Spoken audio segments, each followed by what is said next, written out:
요한복음 이제 한 달이 지난 것 같은데요.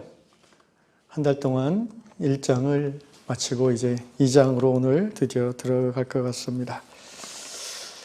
2장에 들어가기 앞서서 1장 우리가 끝부분을 그냥 넘어갈까 하다가 제가 그래도 한번 짚고 넘어가는 게 의미가 있을 것 같아서 오늘 2장 가나의 혼인잔치 부분을 주로 할 텐데요. 그 전에 1장 끝부분도 같이 읽고 잠깐 나누겠습니다. 자, 그래서 오늘 읽을 본문은 1장 43절부터 2장 11절까지 좀 길게 읽겠습니다. 제가 한 절, 여러분이 한 절 교독하시겠습니다. 이튿날 예수께서 갈릴리로 나가려 하시다가 빌립을 만나 이르시되 나를 따르라 하시니 빌립은 안드레와 베드로와 한 동네 베세다 사람이라. 빌립이 나다나엘을 찾아 이르되 모세가 율법에 기록하였고 여러 선지자가 기록한 그 일을 우리가 만났으니 요셉의 아들 나사렛 예수니라. 나다나엘이 이르되 나사렛에서 무슨 선한 것이 날 수 있느냐. 빌립이 이르되 와서 보라 하니라. 예수께서 나다나엘이 자기에게 오는 것을 보시고 그를 가리켜 이르시되 보라, 이는 참으로 이스라엘 사람이라 그 속에 간사한 것이 없도다. 나다나엘이 이르되 어떻게 나를 아시나이까. 예수께서 대답하여 이르시되 빌립이 너를 부르기 전엔 내가 무화과 나무 아래 있을 때 보았노라. 나다나엘이 대답하되 랍비여, 당신은 하나님의 아들이시요 당신은 이스라엘의 임금이로소이다. 예수께서 대답하여 이르시되 내가 너를 무화과 나무 아래에서 보았다 함으로 믿느냐. 이보다 더 큰 일을 보리라. 또 이르시되 진실로 진실로 너에게 이르노니 하늘이 열리고 하나님의 사자들이 인자 위에 오르락 내리락 하는 것을 보리라 하시니라. 2장. 사흘 때 되던 날 갈릴리 가나에 홀례가 있어 예수의 어머니도 거기 계시고 예수와 그 제자들도 혼례의 청함을 받았더니 포도주가 떨어집니다. 예수의 어머니가 예수에게 이르되 저들에게 포도주가 없다 하니 예수께서 이르시되 여자여 나와 무슨 상관이 있나이까. 내 때가 아직 이르지 아니하였나이다. 그의 어머니가 하인들에게 이르되 너희에게 무슨 말씀을 하시든지 그대로 하라 하니라. 거기에 유대인의 정결 예식을 따라 두세 통 들은 돌 항아리 6이 놓였는지라. 예수께서 그들에게 이르시되 항아리에 물을 채우라 하신즉 아귀까지 채우니 이제는 떠서 연회장에게 갖다 주라 하심에 갖다 주었더니 연회장 물로 된 포도주를 맛보고도 어디서 났는지 알지 못하되 물 떠온 하인들은 알더라. 연회장이 신랑을 불러 말하되 사람마다 먼저 좋은 포도주를 내고 취한 후에 낮은 것을 내거늘 그대는 지금까지 좋은 포도주를 두었도다 하니라. 다 같이 예수께서 이 첫 표적을 갈릴리 가나에서 행하여 그의 영광을 나타내심에 제자들이 그를 믿으니라. 아멘. 1장 끝부분에 나다나엘이란 분이 나옵니다. 빌립의 친구였고요. 그러니까 이 부분은 예수님이 제자들을 부르시는 장면인데 세례 요한의 제자였던 안드레가 먼저 예수님에게 왔고 그 다음에 안드레에 의해서 시몬 베드로가 예수님 앞으로 불려왔죠. 그리고 이제 또 빌립의 친구인 나다나엘, 빌립이 예수님을 만났고 절친인 나다나엘에게 가서 예수님을 만나도록 합니다. 이 나다나엘이라는 이름은 요한복음에만 나오는 이름입니다. 공관복음서에는 바돌로메로 나옵니다. 나다나엘이란 말의 뜻은 나타나엘, 하나님의 나타나, 하나님의 선물이라는 의미고요. 바돌로메라는 말은 바돌로메, 돌로메의 아들 라는 뜻이고요. 그래서 요한복음에는 나다나엘로 나오는데 학자들은 이 바돌로메와 동일 인물이라고 생각을 합니다. 어쨌든 12사도 중에 한 분인데요. 예수께서 나다나엘을 보는 순간 하시는 말씀이 참 놀랐습니다. 이는 참 이스라엘 사람이라 그 속에 간사한 것이 없도다. 부럽지 않습니까, 여러분? 예수님이 처음 딱 보자마자 당신은 정말 진실한 이스라엘 사람이군요. 당신 안에 간사함이 없습니다. 이런 평가를 들을 수 있다는 것은 참 부러운 일입니다. 도대체 나다나엘이 어떤 사람이었길래 예수님을 알기도 전에부터 이런 평가를 들을 수 있을까요? 나다나엘이 48절에 보니까 어떻게 나를 아시나이까? 이렇게 질문했습니다. 예수께서 대답하시기를 내가 빌립이 너를 부르기 전에 내가 무화과 나무 아래에 있을 때 보았노라. 그러니까 빌립이 나다나엘을 부르러 찾아갔을 때 나다나엘이 무화과 나무 아래에 있는 장면을 예수께서 어떻게 보셨을까요? 그 당시 텔레비전이 있는 것도 아니고 기도 중에 환상 가운데 보셨다는 겁니다. 근데 무화과 나무 아래에 있다는 말은 무슨 말입니까? 그 당시 무화과 나무 아래에 있다는 표현은 유대인들이 휴식을 취하고 묵상하고 기도하고 사색한다는 의미입니다. 아주 부자들 외에는 자기 집에 따로 서재나 이런 것이 없었기 때문에 유대인 중에서 경건한 사람들은 집 안은 좁고 사람들이 있으니까 집 밖으로 나와서 무화과나무는 대개 가지가 한 5m, 7m까지 길게 뻗치기 때문에 그 아래 그늘이 있습니다. 거기에 의자를 하나 갖다 놓고 거기 앉아가지고 말씀도 묵상하고 기도도 하고 또 휴식을 취하는 그런 경건한 습관의 소유자였다는 것입니다. 나다나엘은 이러한 경건한 습관, 곧 하나님의 말씀을 묵상하고 기도하는 이 습관을 사람에게 보이려고 하는 사람이 아니었습니다. 그 당시 많은 바리새인들은 다른 사람의 눈에 띄으려고 그렇게 했다고 했습니다. 그러나 나다나엘은 사람을 의식해서 하는 것이 아니라 정말 하나님을 갈망하고 진리를 탐구하는 마음으로 수시로 무화과나무 아래에 머물렀다는 것이죠. 예수님이 그것을 기도 가운데 환상으로 보신 겁니다. 그래서 그 중심을 보시는 주님께서 당신은 참으로 이스라엘 사람이다. 간사한 것이 없다. 이렇게 평가하셨습니다. 여러분, 우리가 혼자 있을 때 우리의 모습이 진정한 우리의 모습입니다. 혼자 있을 때의 우리의 경건한 모습이 정말 우리가 경건한지 아닌지를 보여주는 것입니다. 누구와 같이 있을 때의 나의 모습은 어쩔 수 없이 뭔가 잠깐 가리게 되고 또 갖추게 되고 그것을 우리는 또 예의라고 생각하기도 합니다.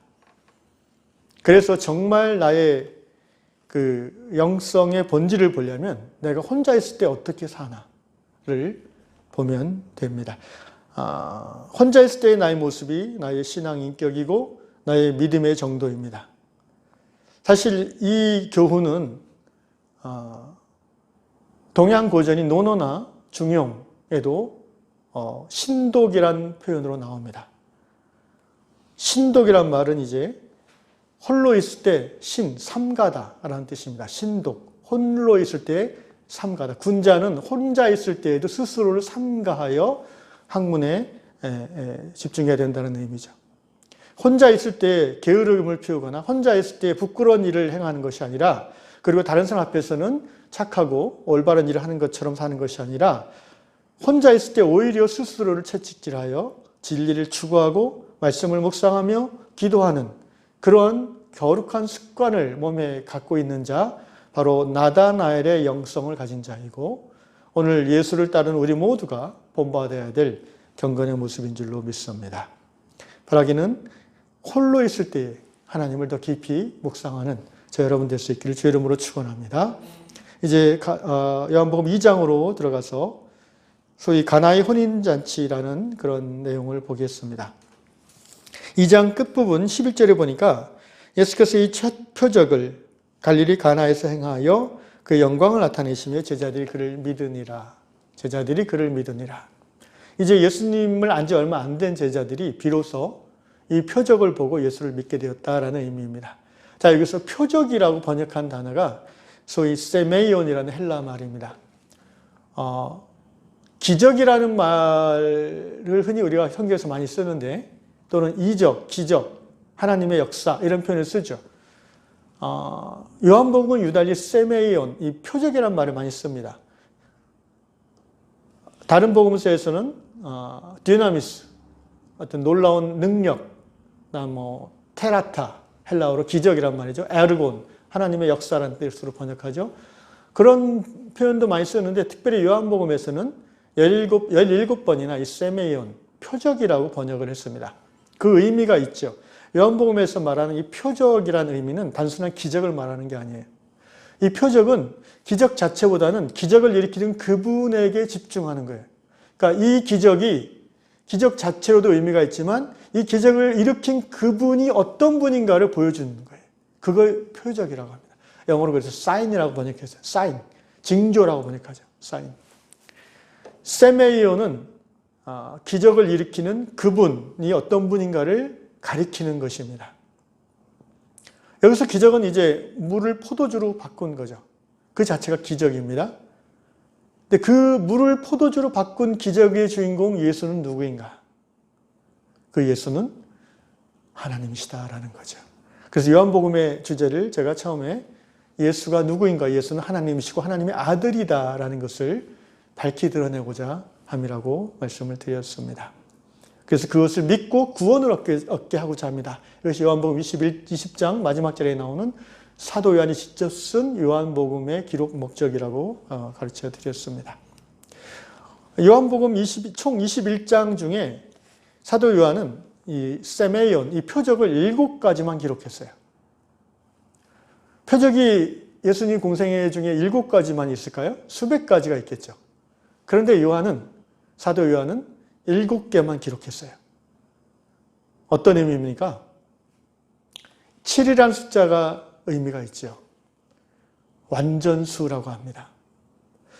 왜 7이 완전수냐면은 보통 수비학이라고 하는데 수비학에서는 3은 신의 숫자, 하나님의 숫자예요.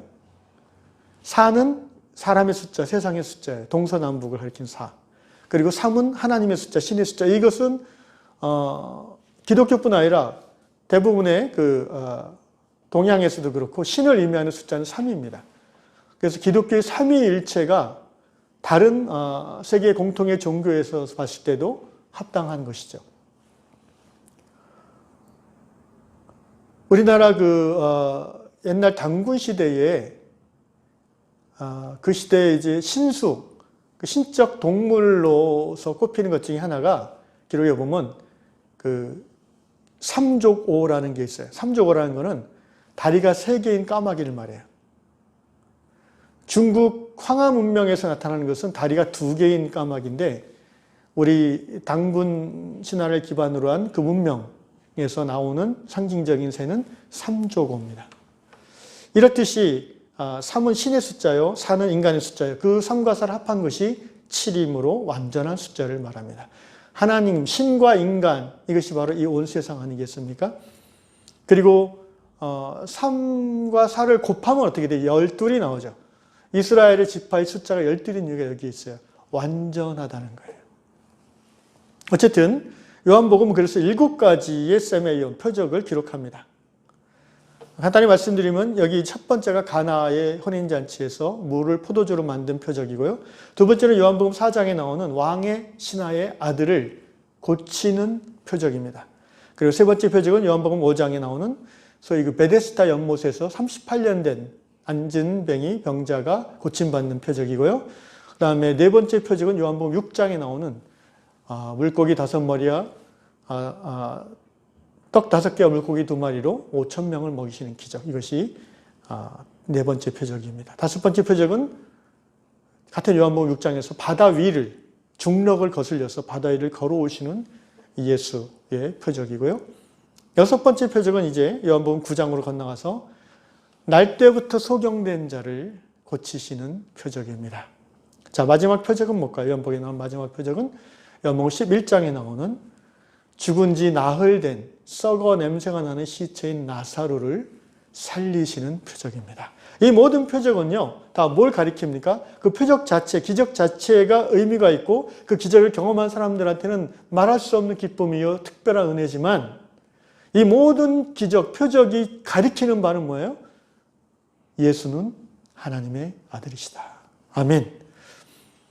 점점 이 7가지 표적을 통해서 요한은 예수가 하나님의 아들인 것을 드러내고 있습니다.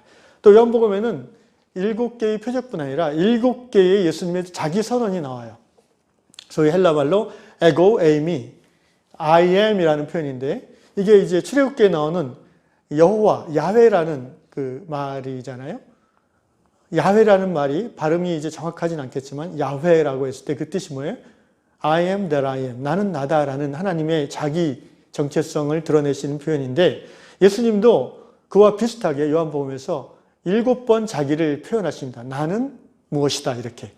자, 우리가 알고 있는 나는 선한 목자다. 나는 양의 문이다. 나는 빛이다. 나는 부활이요 생명이다. 이런 식으로 7번 예수가 자기를 선언하는 것이 나오고요. 또 요한복음에는 7개의 표적과 같이 따라서 7개의 티칭, 교훈이 나옵니다.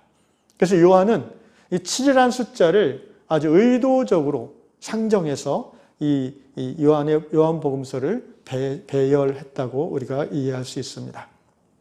자, 이제 혼인잔치로 직접적으로 들어가 보십시다. 오늘 요한복음 2장, 이 가나라는 시골 마을, 예수님이 나고 자라신 나사렛에서 걸어서 얼마 안 되는 가까운 마을이에요. 갈릴리 지역, 갈릴리 호수 근처에 있는 마을인데요. 여기 이제 혼인잔치가 벌어졌어요. 그래서 이 본문에 나오는 사람들을 보면 뭐 신랑 신부는 안 나와요. 당연하죠. 여기서 신랑 신부를 주목하려는 게 아니에요. 예수님을 주목하려고 하는 거죠. 자, 예수님과 제자들도 혼인잔치에 초청을 받았어요. 여러분, 이 혼인잔치는 초청받은 사람만 오는 겁니다. 그래서 먹고 마시는 중에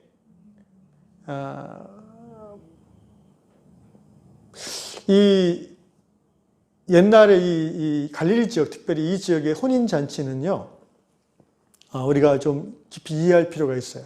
왜냐하면 이 혼인잔치 풍습을 이해할 때 우리가 기독교의 그 복음의 내용들을 선명하게 더 이해할 수 있어요. 특별히 예수님의 그 재림에 대한 부분을 우리는 이 혼인잔치의 풍습을 이해하면서 선명하게 이해할 수 있습니다. 가나의 혼인잔치 언약이라는 제목의 영화가 작년에 상영된 적이 있어요. 저는 영화에서 보진 않았지만 유튜브로 잠깐 봤는데 그거를 보시면은 예수님 당시 특별히 팔레스타인 북쪽의 갈릴리 지역의 혼인잔치가 어떤 내용을 가지고 어떻게 진행되는지, 그것이 어떤 의미가 있는지 유대인들에게 우리가 쉽게 이해할 수 있습니다. 가나의 혼인잔치 언약이라는 제목으로 유튜브에서 치면은 무료로 볼 수가 있을 겁니다. 옛날 우리 조상들도 제가 그 영화를 보니까 우리나라랑 비슷해요. 제가 어렸을 때만 해도 이제 저희 할아버지가 살던 그 충청남도 웅천이라는 곳인데요. 결혼식을 하면은 뭐 마을 잔치를 하잖아요. 그래서 마당에다가 상을 다 피고 이제 온 동네 사람이 모여서 이제 막걸리 마시고 고기 먹고 탕 먹고 이렇게 생각해 보니까 우리나라나 옛날 이스라엘 갈릴리 지역이나 가난한 사람들이 많은데 이 혼인잔치는 그러므로 온 동네 사람들이 어떻게 보면 축제입니다. 축제에 먹고 마시는 게 빠질 수가 없죠. 특별히 이 축제에 술이 빠질 수가 없지 않습니까? 그래서 가나의 혼인잔치에서 이제 핵심되는 이슈가 부각되는 게 뭐냐면 포도주입니다. 포도주. 혼인잔치 집에서 포도주가 떨어진다는 것은 있을 수 없는 일이에요. 마치 우리나라 옛날 잔치집에 막걸리가 떨어지는 것 같이. 그럼 왜 그러냐 하면은 혼인잔치에 손님들 초대해서 보통 일주일간 잔치를 한대요. 이 시대에. 그래서 포도주를 많이 준비해 놓는데 예상보다 손님들이 많이 오거나 또 많이 마셔버리면 떨어질 수도 있죠, 가끔. 그러면, 그 당시 사람들이 이렇게 생각합니다. 혼인잔치에 포도주가 떨어지는 것은 신랑 신부의 앞날이 별로 좋지 않을 거다라는 그런 생각을 갖게 한다는 거예요. 이게 이제 혼주 측, 신랑의 부모 입장에서 얼마나 부담스럽겠습니까? 그래서 신랑 집에서 혼인잔치를 할 때 면밀하게 준비를 합니다. 거의 엄청난 재물을 들여서 준비를 하지요. 그런데 이 가나의 혼인잔치에 지금 예수님과 제자들이 초대됐어요. 아마 그 이유는 예수님의 어머니 때문인 것 같아요. 예수님의 어머니 마리아가 이 혼인잔치에서 아주 중요한 역할을 합니다. 음식을 또는 적어도 포도주를 책임지는 역할을 하는 사람 같아요. 외경에 의하면 저희 개신교에서는 경전으로 안 치지만 캐톨릭에서 경전으로 치는 그 외경이라는 것에 보면 이 가나의 혼인잔치가 누구 집이냐면은 마리아의 여동생 살로메의 집이라고 합니다. 그래서 마리아의 여동생의 아들이 결혼하는 거죠. 그러니까 이제 뭐 사실은 아니건 간에 어쨌든 마리아가 이 잔치집에서 중요한 역할을 감당한다는 것은 우리가 본문을 읽으면서 알 수가 있어요. 자, 3절에 봅시다. 포도주가 떨어진지라 예수의 어머니가 예수에게 이르되 저들에게 포도주가 없다. 왜 마리아가 걱정을 해요? 이 연애를 주관하는 연회장이나 또는 혼주 측이 걱정해야 될 일을 지금 마리아가 하고 있어요. 그러니까 마리아가 단순한 하객이 아니라는 거예요. 혼주와 가까운 친척일 확률이 높습니다. 그래서 예수님에게 말씀했어요, 마리아가. 야야, 어쩌냐. 포도주가 다 떨어졌네.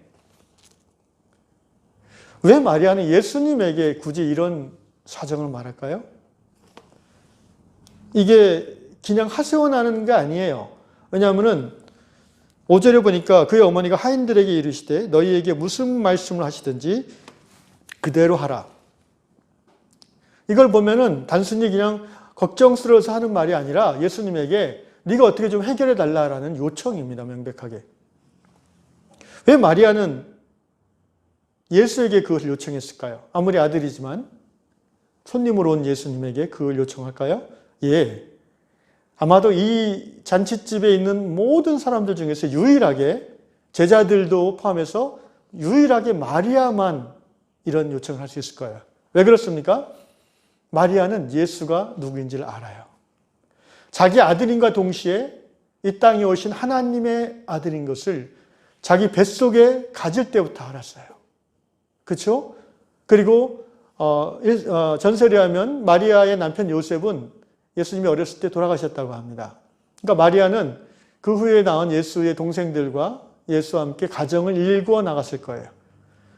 그렇게 어렵게 사는 중에 맏아들인 예수는 아주 마리아가 기댈 수 있는 듬직한 그런 사람이었겠죠. 아마도 이전에도 어떤 어려운 일이나 가정에 힘든 일이 생겼을 때 예수님에게 도움을 청해서 해결받았던 적이 있었다고 추측할 수 있습니다. 그래서 이 경우에도 마리아는 예수님에게 부탁을 하는 거죠. 그런데 예수님의 대답이 좀 부정적이에요. 4절에 보니까 예수께서 이르시되 여자여, 표현이 좀 이상하죠? 여자여, 나와 무슨 상관이 있나이까? 내 때가 아직 이르지 아니하였나이다. 굉장히 이 공식적이고 사무적으로 얘기해요, 예수님이 지금. 이 여자애란 말은 헬라어로 이제 원어에 귀나이라는 말을 쓰는데요. 이거는 이제 낮춰 부르는 말은 아니에요. 존중하고 높이는 말인데 상당히 거리감을 두는 이 포멀한 표현이죠. 그래서 우리말로 하면 뭐 부인 이 정도, 여사님, 뭐 프랑스 말로 하면 마드모아젤 이런 말이겠죠. 높이는 말이에요. 그런데 거리감이 느껴지는 공적인 표현이죠. 왜 예수님은 부탁하는 어머니 마리아에게 여자여, 사모님 이러면서 자기 때가 안 됐다고 얘기했을까? 이 말은 분명한 거절 아니겠습니까? 할 수 있다 없다가 아니라 일단 그 요청을 받아들이지 않으려고 하는 거예요. 여기서 예수님이 말씀하신 나의 때, 요한복음에서 나오는 이 때라는 표현이 헬라어로 언젠가 말씀드렸는데 카이로스입니다. 단순한 어떤 기계적인 시간은 크로노스라는 단어를 쓴다고 그랬죠. 이 카이로스는 뭐 어떤 의미입니까? 하나님의 때를 말해요. 내 때가 아직 안 됐다. 이 말은 뭐예요? 예수님의 이 공생애 중에서 때는 굉장히 중요한 의미가 있죠. 여기서 말하는 때는 아버지께 돌아갈 때가 아직 안 됐다는 거예요. 무슨 말입니까? 십자가와 부활의 때가 아직 안 됐다는 거예요. 보내주신 바 사명을 완수할 때가 아직 안 됐다는 거예요. 그게 왜 갑자기 이 말이 나옵니까? 아직 기적으로 자신의 존재를 공공연하게 드러나고 싶지 않다는 거예요. 그러면 유대인들의 미움을 사게 되고 자기가 하나님 주신 그 십자가 지는 그 때보다 더 앞서서 죽을 수도 있기 때문에 예수님은 거절하신 겁니다. 그런데 이 마리아, 예수 어머니 마리아의 이 믿음이 어떻게 보면 무대포 믿음입니다. 예수님 말은 싹 무시하고 옆에 있는 그 집 하인들에게, 그러니까 저 부잣집에 하인들이 있는 거 보면은, 그러니까 이제 이런 큰 잔치를 하겠죠. 하인들에게 이분이 너에게 무슨 말을 하든지 그대로 실천하라. 이렇게 딱 당부하고는 그냥 가버려요. 어머니들은 가끔 이렇게 아들을 너무 믿어서 탈입니다. 무대포 믿음이죠. 그런데 또 생각해 보면은 이미 예수님의 정체성을 알고 또 예수와 함께 뭔가를 경험했었기 때문에 이것이 가능하지 않았나 싶습니다. 재밌는 것은 예수께서 마리아가 이렇게 말하는 것을 듣고 태도를 바꿉니다. 그죠? 6절에 보니까 돌 항아리 6이 있다고 설명하면서 7절에 예수께서 그들에게 하인들에게 거기 물을 채우라. 왜 예수님이 태도를 바꿨을까요? 좀 전에까지는 내 때가 아직 이르지 않았습니다. 여사님 왜 이러십니까? 이렇게 공식적으로 거리감을 주는 말을 하면서 거절했는데 마리아가 이제 약간 무대포로 시키는 대로 하세요 하면서 가버리니까 난처해지셨는지 저는 단순히 난처해서 한 것은 아니라고 생각하고요. 여러분 예수님이 이 땅에 사람으로 사시는 동안 특별히 공생의 기간 중에 그분의 가장 두드러진 특징이 뭔지 아십니까? 하나님과의 일체감입니다. 요한복음 뒤에서 나오는 말이 있죠. 내가 하는 모든 말은 아버지께서 내 안에서 하시는 말씀이다. 성령의 인도하신 가운데 예수님은 성부 하나님과 성령 예수님과 언제나 삼위일체를 이루셨어요. 그러니까 예수님이 거절의 표현을 한 직후 그리고 마리아가 그 하인들에게 예수가 시키는 대로 하라고 하고 돌아선 후에 바로 성령의 감동이 있었다고 추측할 수 있습니다. 그래서 태도를 바꾸지 않았나 생각이 들어요. 어떤 성령의 감동이겠을까요? 이제 그것이 뭔지 알아보겠습니다. 자, 대개 부잣집들은 이제 그 마당 한편에 그 창고 같은 게 거기에 정결례를 위한 물 항아리가 있다고 합니다. 여기 봐도 6절에 보니까 유대인의 정결 예식을 따라 돌 항아리 6이 놓였는지라. 이 두세 통들이라고 표현하는데 대충 한 항아리가 물 100리터 정도 들어갑니다. 그러니까 큰 항아리 정도죠. 그게 6개나 있어요. 굉장히 큰 부잣집이에요. 제가 캄보디아를 이제 한 10여 년 몇 년 갔다 그랬잖아요. 갈 때마다 저기 그 시골 전기 안 들어오는 그 지역이 있어요. 거기 가서 이제 2, 3일 머물면서 이제 팀하고 같이 사역을 했는데 제가 처음 가서 재밌게 여긴 게 그 마을에 누가 부자인가를 알 수 있는 좋은 방법이 있대요. 그 같이 저랑 동역한 선교사님이 그래서 그게 뭐냐 그랬더니 그 집 문 앞에 항아리가 몇 개 있냐를 보면은 부자가 아닌가 알 수 있대. 그 항아리가 뭐예요? 물 항아리예요, 그게. 근데 어쩐 집은 그 큰 물 항아리가 4개나 있고 이장집이야, 그 집이 이장집. 어떤 가난한 집은요, 물 항아리가 조금 하나밖에 없어요. 왜 그게 필요한가? 그 캄보디아 그 지역이 이제 상하수도가 없잖아요. 그러니까 가뭄기에는 물이 없어요. 그래서 웅덩이의 물을 그냥 떠다가 항아리에 담가놓고 가라앉혀서 그걸 그냥 먹는 거예요. 그러니 온갖 그 수인성 질병이 만연하죠. 그래서 그 선교사님이 그때 저희 교회도 같이 도와서 했던 것 중에 하나가 그 15달러짜리 그 간이 정수기를 집집마다 설치해 주는 일이었어요. 그건 이제 숯하고 모래를 사용해서 플라스틱으로 만든 간이 정수기인데 어떤 미국인 선교사님이 만든 거거든요. 그래서 그거를 그 마을 한 100가구 정도 있는데 거의 한 90가구를 저희가 다 놔줬습니다. 그 한 가지만으로도 한 6개월 후에 그 마을에 그 유아 사망률이나 또 그 어른들의 그 뭐 대장염이나 이런 질병의 굉장히 질병 발생이 낮아진 것을 우리가 확인할 수 있었어요. 말이 좀 단대로 갔습니다. 죄송합니다. 어쨌든 이 물 항아리가 있는데 예수님이 그 항아리가 보니까 다 비어 있어요. 왜 비어 있을까요? 정결례를 실행하나 그랬겠죠. 잔치집에 사람이 많이 오는데요. 여러분 그 당시 우리나라 뭐 또 얼마 전까지 그랬지만요. 다 이게 흙길이잖아요. 또 유대인들은 샌들 신고 다니는데 남자나 여자나 잔치집에 걸어오니까 발이 시꺼멀 거 아니에요. 그래서 유대인들은 뭘 먹기 전에 씻는 그 예식법이 있잖아요. 그래서 그거를 이루기 위해서 보통 집에는 물 항아리가 앞에 현관 들어오면 있어요. 마당 들어오면. 부잣집이니까 따로 이제 물 항아리가 많이 큰 6개가 있는 방이 있었죠. 그래서 손님들이 와서 거기서 이제 손도 씻고 발도 씻고 잔치 자리에 가서 앉는 거예요. 물론 예복을 갖춰 입어야 되고요. 그게 이제 그 시대의 풍습이죠. 그러다 보니까 이제 물 항아리가 거의 다 비었다는 거죠. 예수님이 뭐라고 합니까? 물을 갖다 여기 채워라. 하인들이 이렇게 봤을 것 같아요. 예수님을. 뭘 하시려고 하나? 설마 이러면서 이제 채웠겠죠. 예수님이 다시 말씀하십니다. 8절 이제는 떠서 연회장에 갖다 주라. 마리아의 당부가 있었기 때문에 더 물어보지 않고 이상하네 하면서도 이제 떠서 갖다 줬을 거예요. 연회장이 그 포도주를 이렇게 물이 든 물병을 포도주병에 물이 들었죠. 그걸 이렇게 따르다 보니까 그게 포도주로 바뀌는 거예요. 그리고 이것을 이제 맛을 봤는데 야, 연회장이 뭐라 하는가 봅시다. 9절 연회장은 물로 된 포도주를 맛보고도 어디서 난지 알지 못하되 물돈 하인들은 알더라. 연회장이 신랑을 불러. 신랑 일로 와봐 그러면서 말하되 10절 사람마다 먼저 좋은 포도주를 내고 취한 후에 낮은 것을 내거늘 그대는 지금까지 좋은 포도주를 두었도다. 아이 이 사람 어떻게 이렇게 포도주 좋은 걸 지금까지 풀지 않았어. 뭐 이러는 거죠. 그러니까 이게 제가 이걸 읽으면서 생각난 게 우리나라도 뭐 요새는 모르겠어요. 옛날에 제가 듣기로 룸사롱 같은 데 가면은 이제 왜 거기 좀 취해서 가잖아요. 3차로 가잖아요, 보통. 그러면 이제 처음에는 비싼 양주를 갖고 온대요. 그런데 한 2병쯤 먹은 다음에는 이제 계속 양주를 시키면은 이제 병만 그 외국 양주고 뭐더라? 조니워카? 뭐 그런 거고 그 속에 있는 거는 다 이제 싸구려 국산 양주인 거야. 근데 취한 사람들은 모르잖아요. 예나 지금이나 취하면 사기를 당하게 돼 있어.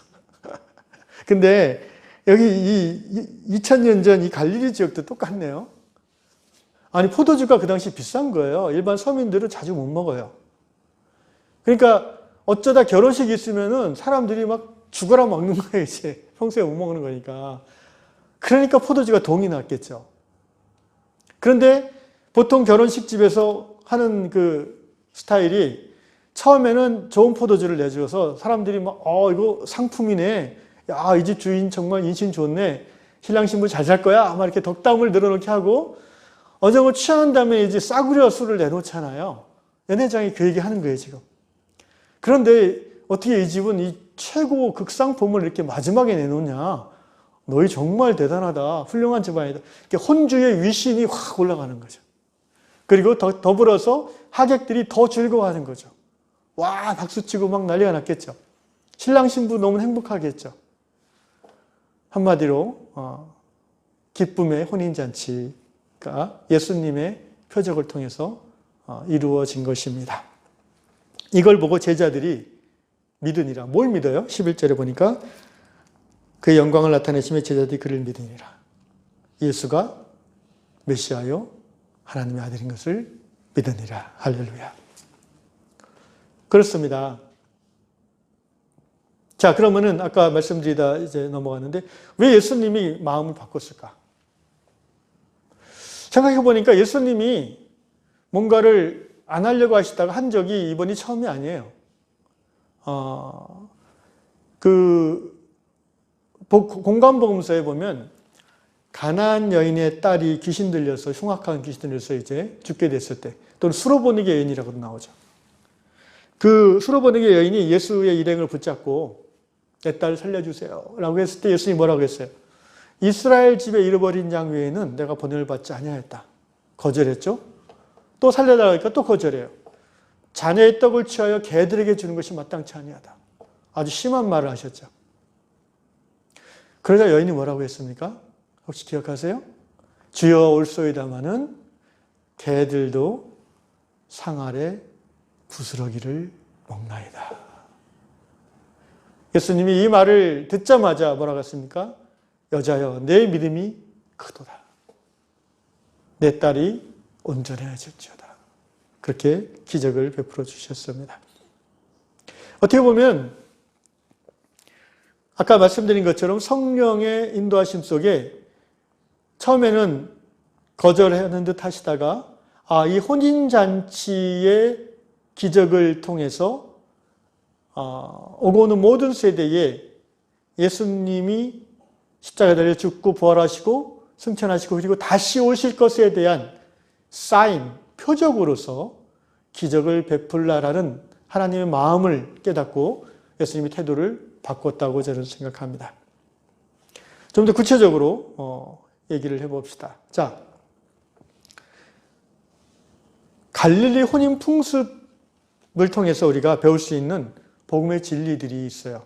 그러니까 우리가 그 시대 그 문화를 모르니까 성경을 읽어도 그냥 문자로만 이해하게 되는데 그 당시 예수님의 제자들은 예수님의 말씀을 쉽게 이해했을 거예요. 왜? 쏙쏙 들어오게 자기들이 익히 알고 익숙한 풍습에서 나오는 그런 말들이니까. 대표적인 게 이제 혼인식이에요. 자, 구약 성경에도 그렇고 신약 성경에도 그렇고요. 그 신앙은 나와 하나님과의 관계에서 시작한다고 그랬죠. 그래서 나와 하나님과의 관계를 비유하는 표현들이 성경에 많이 나옵니다. 구약 성경에는요, 이스라엘을 가리켜서 하나님의 신부라고 표현해요. 그리고 하나님은 이스라엘의 신랑이에요. 그러니까 호세아서 같은 데서는 이스라엘이 우상숭배하고 하나님을 떠나면 뭐라고 해요? 간음했다라고 호세아가 야단치잖아요. 그러니까 하나님과 이스라엘은 신랑과 신부의 관계예요. 그리고 신부는 순결함으로 신랑을 기다리는 그런 모습이에요. 이사야 62장 5절에서도 이렇게 표현합니다. 마치 청년이 처녀와 결혼한 같이 내 아들들이 너를 취하겠거늘 신랑이 신부를 기뻐함 같이 내 하나님이 너를 기뻐하시리라. 신랑이 신부를 기뻐하는 것 같이 너희 하나님이 너를 기뻐하실 것이다. 이렇게 신랑 신부 관계로 하나님과 믿는 자의 관계를 비유하는 곳이 많습니다. 당연히 신약 성경에서도 예수님이 우리의 신랑이고 교회는 예수의 순결한 신부로 비유하고 있습니다. 또 교회의 구성원이 우리 믿는 자들이 예수님의 순결한 신부여야 된다고 말하고 있죠. 이제 예수님 당시의 그 혼인 풍습을 좀 더 자세하게 보십시다. 자, 예수님이 갈릴리 가나에서 첫 번째 표적을 이 혼인 잔치에서 보여주셨어요. 이게 예수님의 어떻게 보면 공생애의 시작이죠. 그리고 예수님 사역의 마무리가 뭐예요? 십자가가 아니에요? 부활이 아니에요? 승천이 아니에요? 뭐죠? 재림이죠. 재림 시에 어떤 일이 일어났습니까? 요한계시록 같은 사도 이 요한복음서를 기록한 사도 요한께서 쓰신 요한계시록 19장에 보면 이렇게 기록하셨습니다. 요한계시록 19장에 보면 어린 양의 혼인잔치를 얘기하고 있어요. 마지막 때에 예수님이 재림하시면서 어린 양이신 예수님, 신랑이시죠. 그분의 혼인잔치가 벌어진다는 거예요. 그게 끝이라는 거예요. 그게 하나님 나라의 완성이고 구원사역의 종결이라는 겁니다. 자, 그게 왜 종결이 되는가를 설명드릴게요. 예수님 당시 특별히 갈릴리 지역의 이 결혼에 대한 문화를 잠깐 설명하겠습니다. 양가가 어렸을 때 이제 그 아버지끼리 이 약혼을 정해요. 우리 딸, 당신 아들 맺어줍시다. 좋습니다. 그리고 보통 10대 중반쯤 되면은 정혼을 해요. 여러분 그 마리아하고 마리아의 남편 요셉도 정혼한 후에 결혼을 했잖아요. 근데 그 정혼 기간 중에 마리아가 어떻게 했어요? 아기를 가졌죠. 그래서 성경에 보면 요셉이 굉장히 힘들었다고 그랬죠. 그래서 파혼하려고 그랬죠. 근데 꿈에 천사가 나타나서 설명을 듣고는 이제 마리아를 모른 채 받아들여주고 결혼 예식을 했다고 했습니다. 그래서 처음에는 약혼이고 그 다음에 나이가 일정 정도 되면은 이제 정혼식을 해요. 오늘 우리는 그 약혼식이죠. 정혼식은 어떻게 합니까? 신랑 신부와 양가 아버지가 이렇게 만나서 되게 이렇게 먼 거리에서 결혼하지 않아요. 옆마을, 이쪽 마을 처녀 총각이 결혼하는 거니까 만나가지고 성문 앞으로 가요. 왜냐하면 성문 앞은 고대의 재판정이거든요. 그래서 그 앞에서 재판이 이루어지는 곳이기 때문에 많은 사람들이 보는 데서 이제 공적으로 약속을 하는 거예요. 그게 정혼식이라고 그래요. 그래서 이 성문 앞에서 먼저 이제 어떤 내용으로 하냐면은 약혼 서약서, 이 종이에 기록한 서약서를 신랑이 신부에게 증표로 주는 거예요. 이게 일종의 이제 언약의 표예요. 그러니까 이 내용대로 이제 지키겠다는 거고 신부도 그 내용대로 지키겠다는 표현입니다. 언약식이죠. 두 번째는 신랑 신부가 예물을 교환합니다. 그 자리에서 결혼 예식 때 하는 게 아니라 이 정혼식 때 하는 거예요. 이 갈릴리 지역의 풍습은. 그 다음에 세 번째로 신랑 아버지가 신부 아버지에게 상당한 양의 이 돈 주머니를 건네요. 이게 일종의 지참금이 아니라 제가 설명을 들어보니까 지참금이 아니라 신랑이 혹시 불행한 일을 당했을 경우에 신부가 그 돈을 가지고 살아갈 수 있도록 일종의 보험금을 주는 거래요. 굉장히 그 신부를 배려하는 그런 문화죠. 네 번째로 이제 신랑은 이제 신부에게 어떻게 합니까? 포도주병에서 포도주를 잔에 따라서 신부에게 이렇게 건네줍니다. 근데 이 순간을 사람들이 진짜 긴장스럽게 봐요. 왜냐하면은 그 포도주 잔을 신부가 받아서 마시면은 정혼이 이루어지는 거고, 마지막 순간에 신부가 이렇게 포도주 잔을 안 받고 밀어버리면 파혼이 되는 거예요. 그러니까 양가 아버지가 결정했지만 최후의 선택은 신부가 하게 돼 있다는 것이 참 놀랍지 않습니까? 특별히 갈릴리 지역이 그렇게 했다고 합니다. 그러면서 이제 신랑이 포도주를 따라서 주면서 이렇게 신부에게 고백을 합니다. 나는 당신을 나의 아내로 맞이하고 싶습니다. 이 포도주를 당신에게 따라줌으로써 나는 당신에게 나의 생명을, 그 포도주가 피를 의미하는 거예요. 히브리어로 비슷해요. 그래서 나의 피는 생명이잖아요. 성경에서 보면 나의 생명을 당신에게 바치기로 약속합니다. 당신도 이 포도주를 마심으로 나의 아내가 되어 주십시오. 이렇게 하고 이제 잔을 주는 거예요. 멋지지 않습니까? 이 신부 입장에서 굉장히 기분이 좋을 것 같아요. 그래서 신부가 그걸 마시면 이제 정혼식이 이루어지는 거예요. 그리고 이제 신랑도 포도주를 마십니다. 신부가 마시는 걸 보고 기쁨으로 신랑도 마시고 나서 뭐라고 하냐면 이 말 합니다. 이게 중요한 말인데, 자, 포도주를 마시면서 신랑이 이렇게 말해요. 신랑이 하는 말이에요. 내가 내 아버지 집에서 당신과 이 잔을 마시기까지 다시는 포도주를 먹지 않을 것입니다. 여러분 어디서 많이 들어본 말씀 아니에요, 이거? 예수님께서 최후의 만찬에서 제자들에게 하신 말씀이에요. 내가 내 아버지 집에서 포도주를 마실 때까지 다시는 포도주를 먹지 아니하겠다라는 말씀이죠. 왜 이 말을 하냐면요, 이 약혼식, 이 정혼식이 끝난 후에 바로 결혼잔치기를 하는 게 아니에요.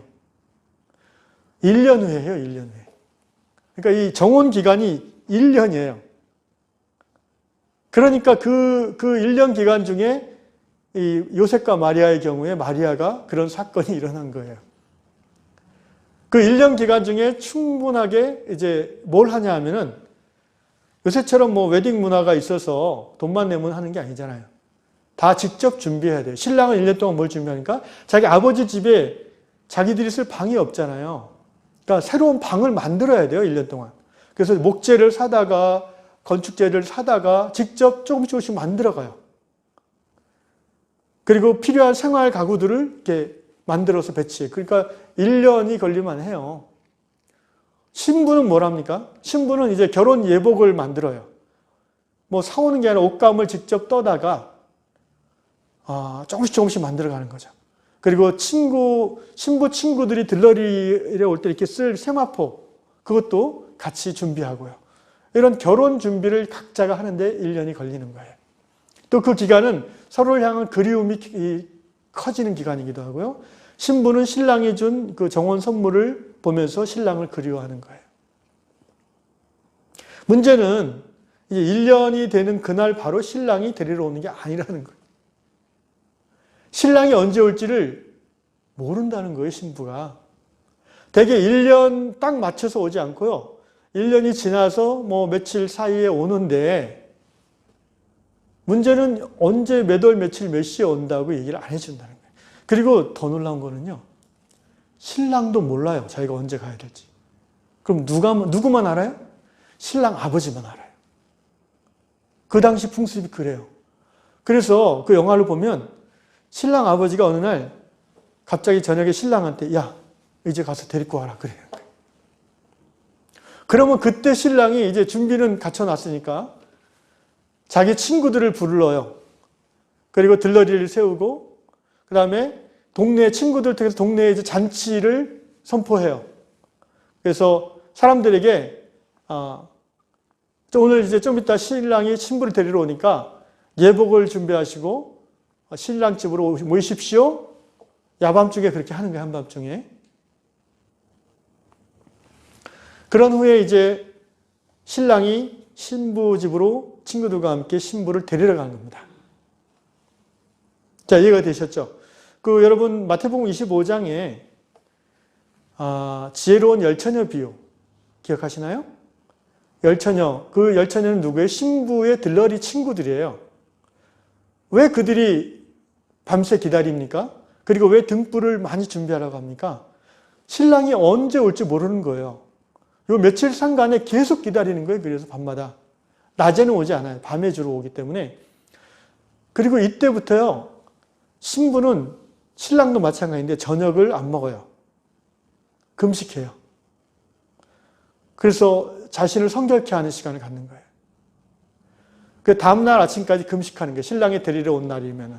근데 언제 데리러 올지 모르니까 거의 한 일주일 이상을 저녁마다 금식하는 거예요. 신부가 예뻐지겠어요? 뚱뚱하게 살이 찌겠어요? 자연 다이어트가 되는 겁니다. 결혼 예복이 얼마나 딱 이렇게 예쁘게 맞을까요? 그리고 신부의 친구들과 함께 기다리는데 그 마태복음 25장의 슬기로운 그 처녀 비유에서는요. 5 처녀는 기름을 많이 준비했고요. 여유 있게. 나머지 5 처녀는 기름을 여유 있게 준비하지 못했어요. 그러죠? 그런데 어느 날 갑자기 신랑이 친구들과 함께 들이닥쳤어요. 그러자 이제 왜 기름이 필요합니까? 신랑이 신부 집에 와서 신부 친구들과 신부를 데리고 다시 돌아가요. 바로 어디로? 신랑 집으로. 근데 그 걸어가는데 시간이 한 31시간 걸릴 거 아니에요. 그러니까 기름이 많이 필요할 거 아니에요. 밤에 깜깜하니까 뭐 가로등이 있어요. 뭐가 있어요? 길을 밝혀야 될 거 아니에요. 그런데 기름을 준비한 신부 친구들은 따라가는데 기름이 없는 그 미련한 5 처녀는 못 따라가는 거예요. 기름 사올게. 그리고 얼른 가서 야밤에 기름을 사기 얼마나 쉽지 않겠습니까? 겨우 사갖고 신랑 집에 왔는데 문이 닫혀버린 거예요. 못 들어오게 한다는 거죠. 이것이 또 의미하는 비유의 의미가 우리에게 충분히 깊은 의미가 있지요. 자, 그래서 이제 신랑이 신부를 데리고 왔어요. 그리고는 이제 그 준비된 신방에 들어가서 하나됨의 의식을 가져요. 그리고는 하나됨을 끝낸 다음에 나와서 이제 하객들에게 행복한 2 사람의 얼굴을 보여주는 거예요. 뭐 중동 지방에서는 신부가 처녀인 것을 뭐 증거하는 그런 표현들을 이렇게 한다고 그러잖아요. 갈릴리 지역에서 그렇게까지 했는지는 모르겠는데요. 어쨌든 그 신랑 신부의 첫날 밤을 지내고 행복한 얼굴로 사람들에게 인사를 하고 그때부터 잔치가 시작되는 거예요. 진짜. 그 잔치를 이제 일주일 정도 보통 부잣집에서는 한다고 합니다. 그러니까 오늘 요한복음 2장 가나의 혼인잔치는요. 이 정혼이 다 끝나고 1년 정도 기간이 지나서 신랑이 신부를 데리고 온 다음에 하나됨의 의식을 치르고 나서부터 이제 시작되는 내용이 여기인 거예요. 요한복음 2장인 거예요. 자, 그러면은 이 갈릴리의 혼인 문화를 통해서 우리가 받아들일 수 있는 복음의 진리가 무엇이겠습니까? 성경은 말합니다. 하나님의 창조와 구원이 예수 그리스도의 재림으로 완성될 것을 말하고 있습니다. 성육신하신 그리스도는 십자가에 달려 대속의 죽음을 당하심으로 교회를 위한 정혼 예물을 하나님께 바쳤습니다. 마치 정혼식에서 신랑이 신부에게 예물을 주는 것과 마찬가지죠. 신랑 아버지가 신부 아버지에게 상당한 양의 예물을 바치는 것처럼 말입니다. 예수님은 당신의 피값으로 그 예물을 바쳤어요. 교회를 신부로 맞아들이기 위한 예수님의 예물이었죠. 그리고 죽으시고 부활하셔서 승천하셨고 아버지 집으로 가셨어요. 마치 정혼식을 끝낸 신랑이 이제 아버지 집으로 다시 돌아가고 신부는 자기 집으로 돌아가는 것처럼 말입니다. 요한복음 14장에 보시면 요한복음 14장 2절에 내 아버지 집에 거할 곳이 많도다. 그렇지 않으면 너에게 일렀으리라. 내가 너희를 위하여 거처를 예비하러 가노니 가서 너희를 위하여 거처를 예비하면 내가 다시 와서 너희를 내게로 영접하여 나 있는 곳에 너희도 있게 하리라. 자, 그 당시 갈릴리의 혼인 문화에 익숙한 제자들은 이 말을 듣고 바로 알아들었어요. 정혼식을 끝낸 신랑이 아버지 집에 가서 결혼 예식을 1년 동안 준비하고 반드시 다시 신부 집으로 데리러 오잖아요. 예수님이 어디 갔다가 분명히 다시 오신다는 거구나라고 알아들었어요.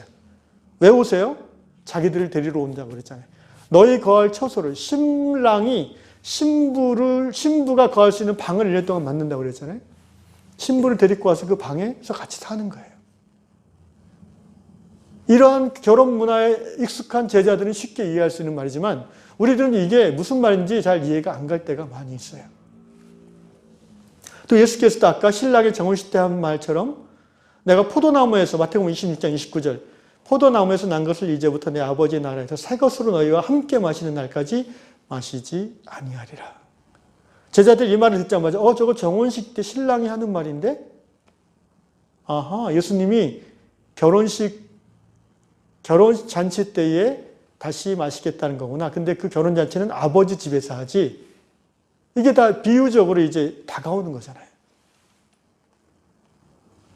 말씀의 결론을 내리겠습니다. 사랑하는 형제자매 여러분, 성경은 혼인잔치의 문화를 통해서 우리에게 예수 그리스도의 재림을 분명하게 약속하고 있습니다.